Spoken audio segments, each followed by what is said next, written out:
Gain Americas rassemble plus de 100 communicateurs aux États-Unis. L'évangélisation par les femmes célèbre les décisions pour Christ dans la région sud-américaine. Les adventistes moldaves et Adra Roumanie aident les personnes affectées par le tremblement de terre en Turquie. En Ukraine, la Radio mondiale adventiste propose des services aux communautés locales. Le développement de ces titres et d'autres histoires encourageantes aujourd'hui sur ANN.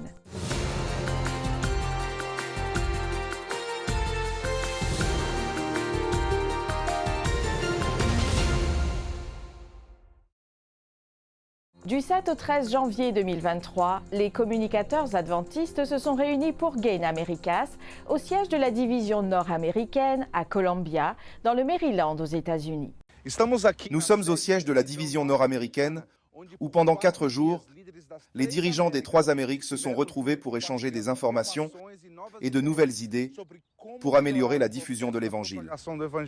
Plus de 100 communicateurs des régions nord-américaines, interaméricaines et sud-américaines ont assisté à l'événement, ainsi que d'autres venus de la région nord-asiatique du Pacifique. Grâce à des formations significatives, des panels de discussion et des sessions de travail, CS Rencontres ont permis d'équiper et de rendre autonomes les communicateurs pour la mission et l'évangélisation.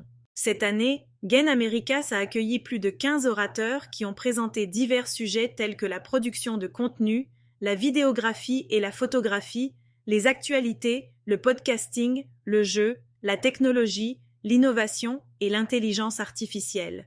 Les participants ont également visionné des rapports des départements de la communication du monde entier, montrant comment plusieurs divisions de l'Église adventiste utilisent les médias et les moyens numériques pour partager l'Évangile avec le monde.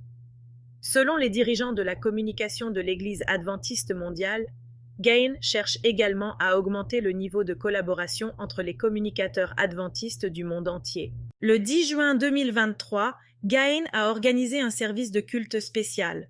Pendant son sermon, le pasteur Billy Biaggi, vice-président général du siège de la Conférence générale, a souligné l'importance de la communication pour la mission.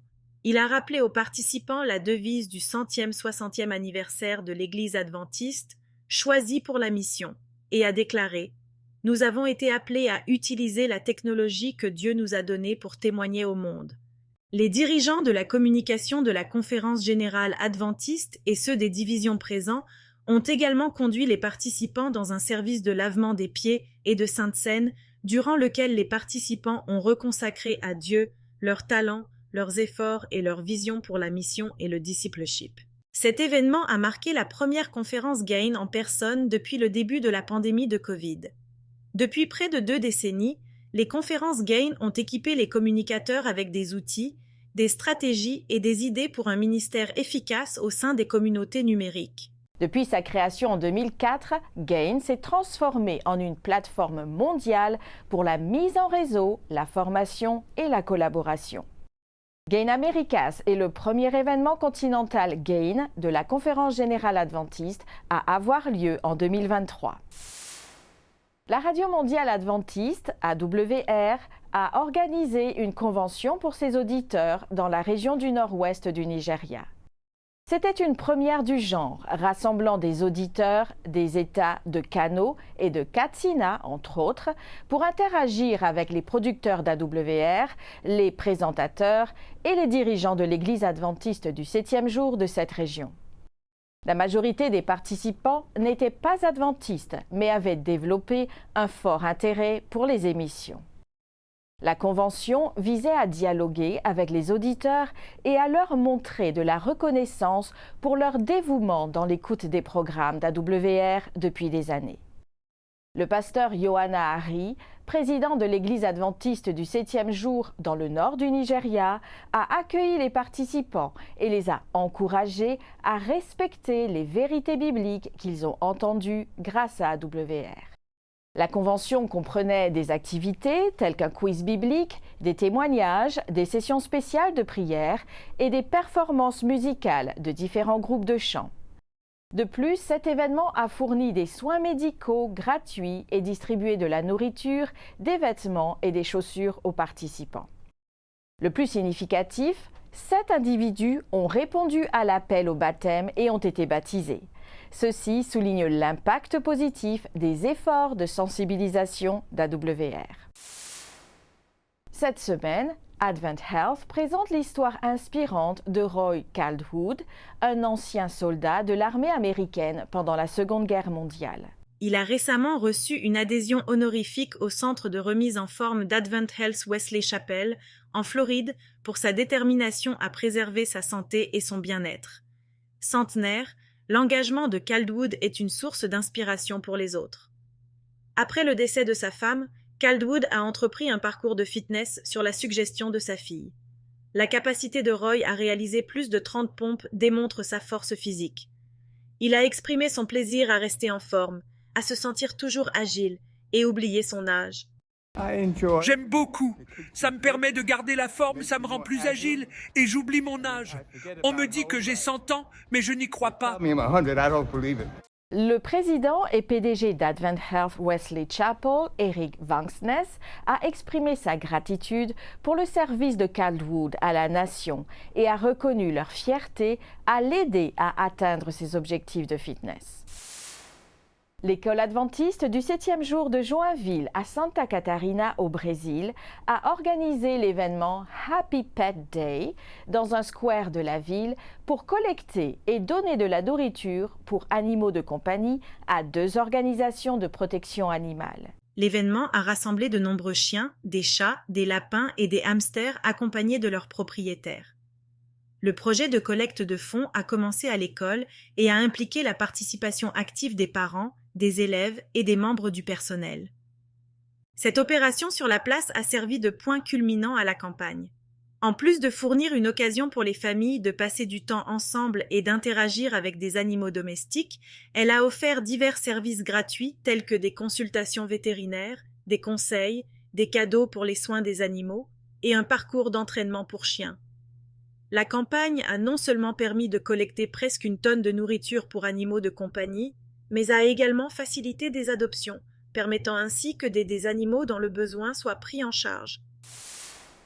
Après la pause, nous examinerons un projet initié par la Radio mondiale adventiste en Ukraine qui fournit une gamme diversifiée de services à la communauté.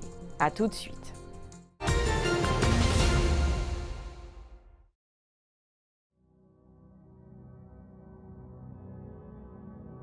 Voici comment Dieu utilise les volcans comme symbole d'espoir. Avec leur puissance massive, les volcans infligent des dégâts importants lorsqu'ils entrent en éruption, en particulier lorsqu'ils détruisent des communautés. Dieu a créé la terre pour qu'elle apporte un nouvel espoir après les violentes éruptions de feu. Une nouvelle vie surgit rapidement de la lave et des cendres, riches en minéraux. D'abord modestes, les petites espèces préparent un sol fertile pour d'autres plantes. Finalement, des forêts et des champs vigoureux poussent là où il n'y avait que désolation. Cela nous éclaire sur cette nouvelle création que Dieu fera naître de la destruction infligée par le mal. Nous pouvons être certains qu'il embellira en son temps même les pires destructions causées par le péché.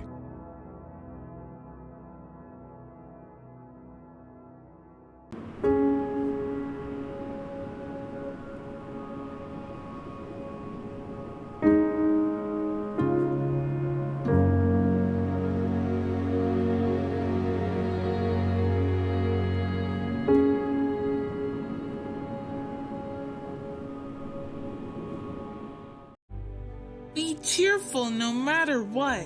Pray all the time. Thank God no matter what happens. This is the way God wants you who belong to Christ Jesus to live.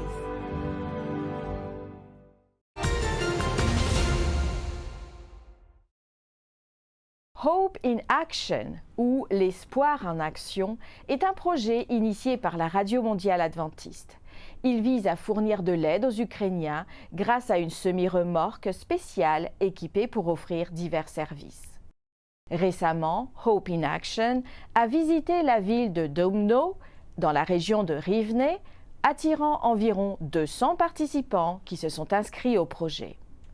La semi-remorque, stratégiquement située dans le centre de la ville, offre un large éventail de services, notamment des consultations médicales et psychologiques, ainsi que des services fournis par des masseurs et des coiffeurs. De plus, les visiteurs peuvent recevoir un soutien spirituel en s'inscrivant à l'école de la Bible pour étudier la parole de Dieu en ligne. Ce travail social actif, mené par la communauté adventiste locale, a joué un rôle vital dans l'obtention d'un soutien de la part des autorités de la ville. Les dirigeants adventistes de la région Afrique australe océan Indien sont animés d'une passion profonde pour le partage du message de Jésus-Christ.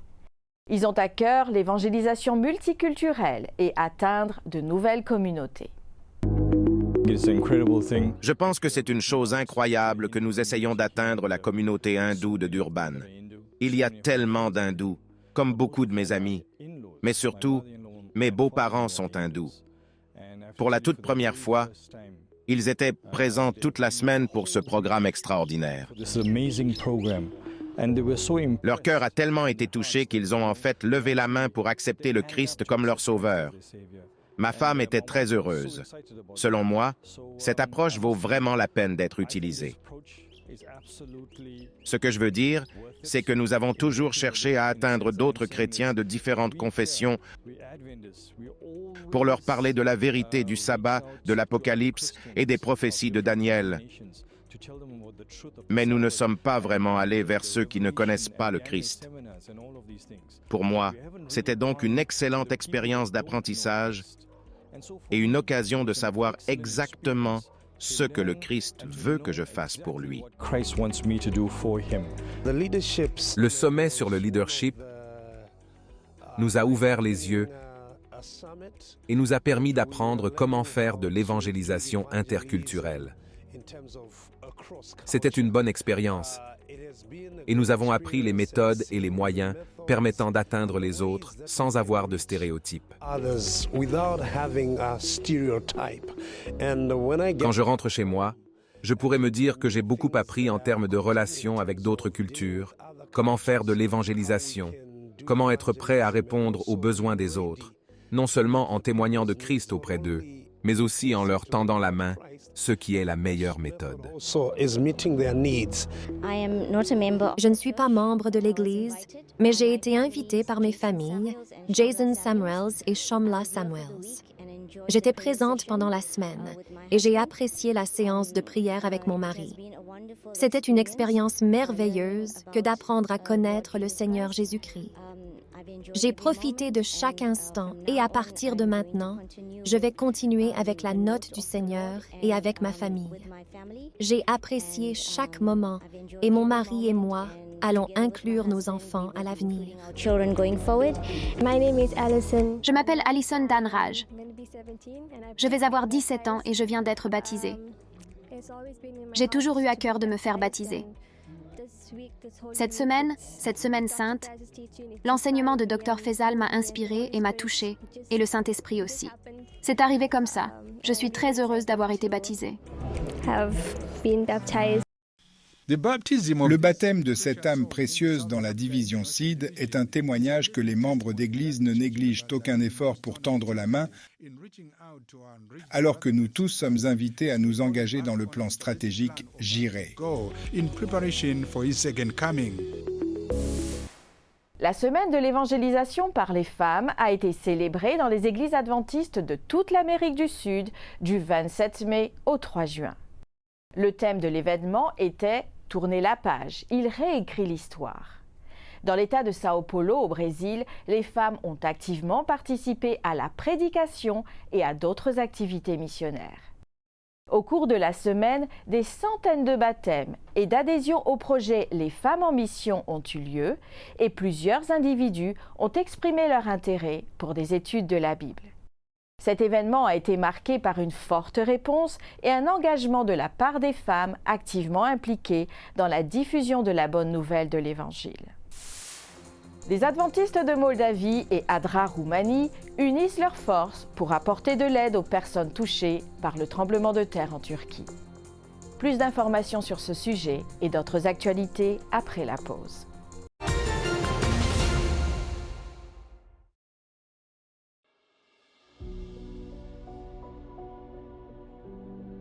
Dieu a-t-il créé les dinosaures?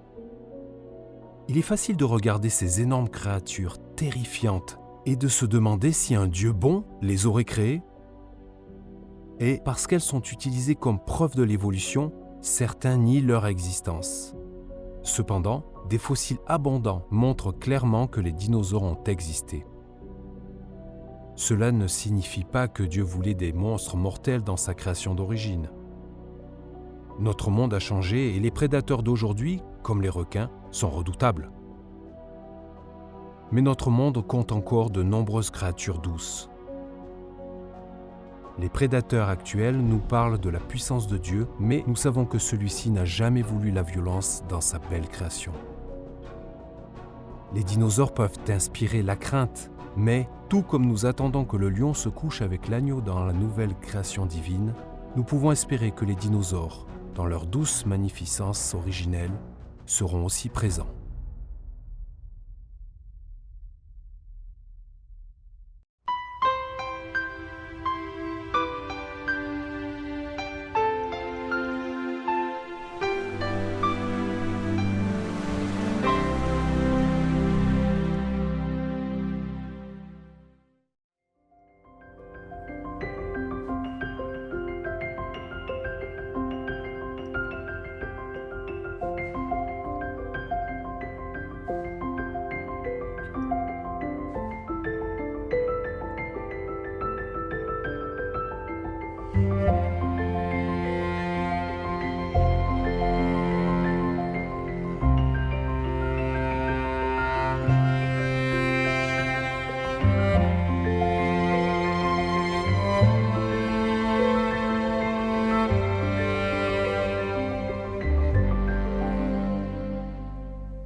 Le 6 février 2023, un puissant séisme de magnitude 7,8 a frappé la Turquie et la Syrie.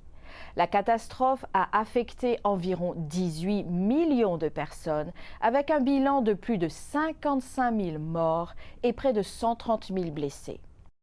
De nombreuses personnes ont été déplacées de leur maison, avec plus de 10 millions de personnes nécessitant une aide immédiate. En réponse à la crise, une équipe de l'Église adventiste du 7e jour en Moldavie, en collaboration avec Adra Roumanie, s'est rendue à Hatay, en Turquie. La communauté adventiste en Moldavie a fait un don de plus de 13 000 $ pour soutenir les survivants.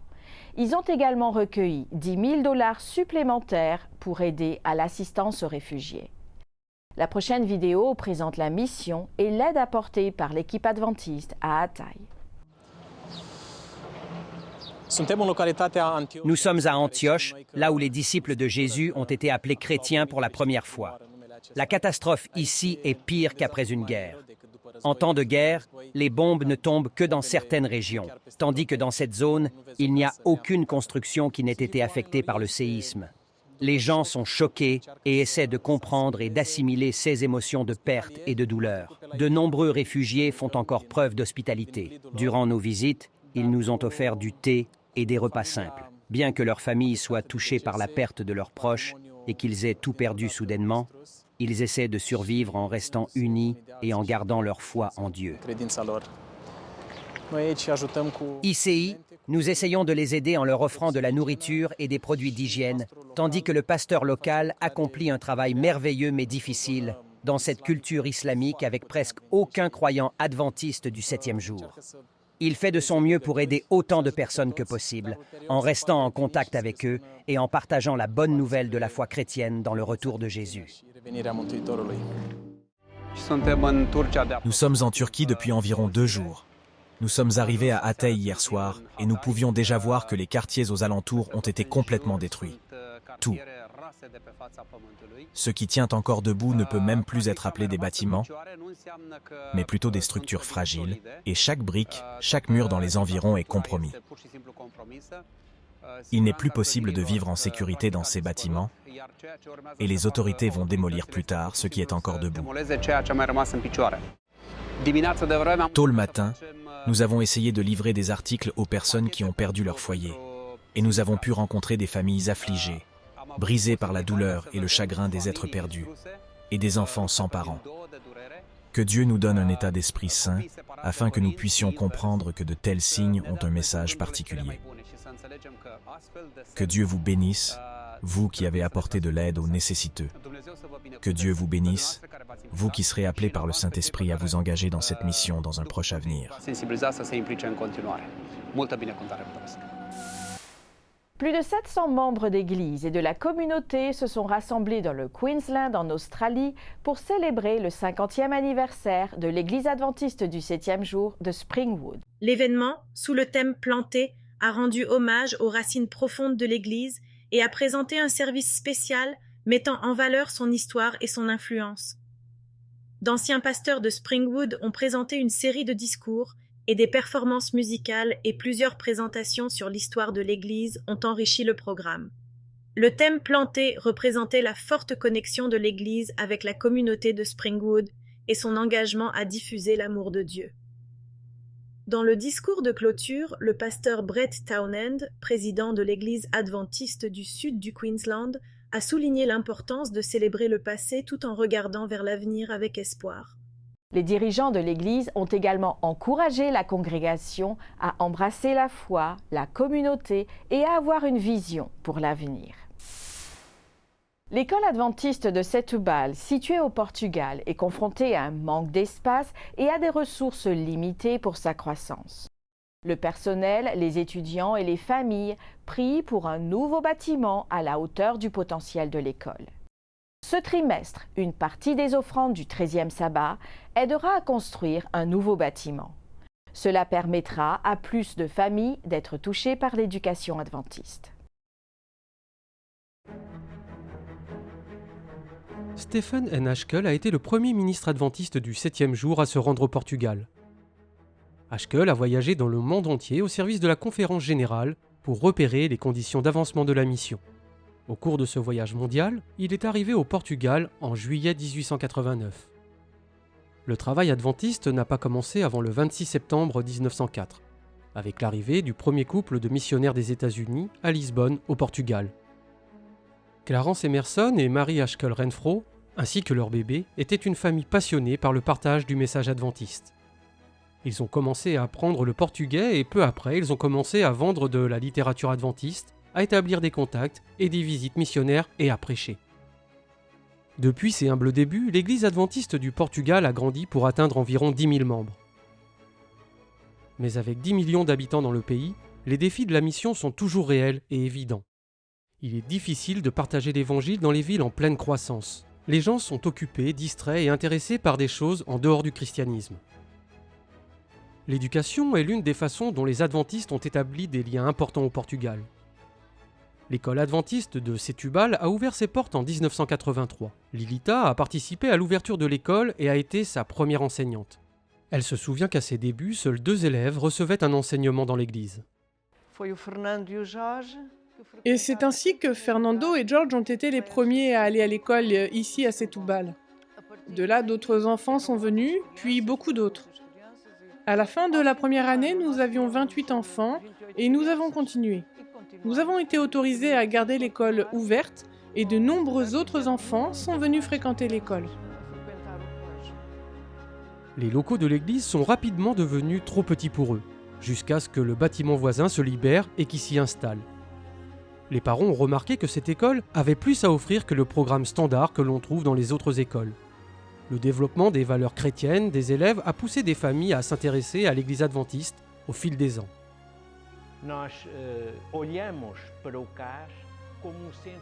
Nous considérons l'école comme un centre d'influence. C'est un centre d'influence qui travaille avec nos enfants, mais aussi avec ceux qui ne sont pas de l'Église, qui appartiennent même à d'autres confessions religieuses. Et la grande méthode de travail de cette école consiste à influencer ces enfants et leurs familles qui viennent à l'Église pour des occasions spéciales. Certains vont à l'église régulièrement et nous avons plusieurs cas de jeunes qui ont rejoint le club JA ou club des éclaireurs et ont finalement été baptisés.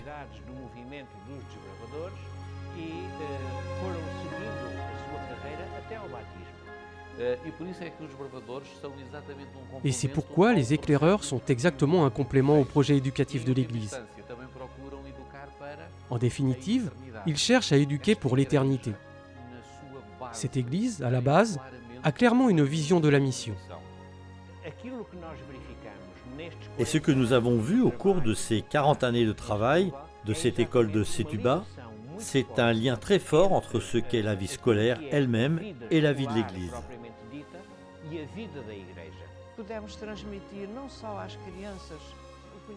Nous pouvons transmettre non seulement la connaissance de Jésus aux enfants, mais aussi aux parents, aux tuteurs, qui fréquentaient souvent l'Église, et à certains enfants qui ont décidé de devenir adventistes en même temps que leurs parents. Cette petite école du Portugal a un grand potentiel. Malheureusement, l'espace n'est pas assez grand pour que l'école continue à se développer et ils ont peu de ressources. Le personnel, les élèves et leurs familles prient pour un nouveau bâtiment qui puisse accueillir le potentiel de cette école. Ce trimestre, une partie de vos offrandes du 13e sabbat contribuera à la construction d'un nouveau bâtiment scolaire dans un quartier de la ville en pleine expansion. Cela permettra à davantage de familles d'être touchées par l'éducation adventiste. Je continue à avoir une affection très particulière et je prie toujours pour que cette école grandisse et se développe. Et qui sait, un jour nous aurons peut-être une école équipée d'installations plus grandes, de meilleure qualité et des conditions plus agréables. Et c'est notre objectif, je crois. Je porte ce projet en moi, cette école est dans mon cœur. Veuillez prier avec Lilita pour ce projet. Merci de soutenir l'offrande du 13e sabbat qui aura un impact sur la vie des familles au Portugal. Pour en savoir plus sur les récits missionnaires et les histoires sur le mouvement adventiste au fil des ans, consultez la page YouTube des Archives adventistes présentée par David Trim. Rendez-vous sur la section This Week in Adventist History. Merci d'avoir suivi ANN. Rejoignez-nous la semaine prochaine pour plus de nouvelles du siège de l'Église adventiste du 7e jour. Saviez-vous que l'Église adventiste a une chaîne YouTube où vous pouvez regarder ANN Vidéo, ANN in Depth et plein d'autres vidéos étonnantes sur la prophétie, la santé et l'étude de la Bible? Cliquez sur le bouton S'abonner pour ne jamais manquer une nouvelle vidéo. Vous pouvez également nous laisser un commentaire ou un sujet de prière. Une équipe prie pour vous 24 heures sur 24 et 7 jours sur 7. Avant de nous quitter, voici une bonne nouvelle tirée de Ésaïe, chapitre 12 et au verset 2. Voici, Dieu est ma délivrance. Je serai plein de confiance et je ne craindrai rien, car l'Éternel est ma force et le sujet de mes louanges. C'est lui qui m'a sauvé. Ainsi s'achève notre programme de cette semaine. N'oubliez pas que vous pouvez toujours visiter adventiste.news/fr pour des nouvelles quotidiennes et des vidéos. À la semaine prochaine pour d'autres nouvelles de foi, d'amour et d'espérance. Que Dieu vous bénisse.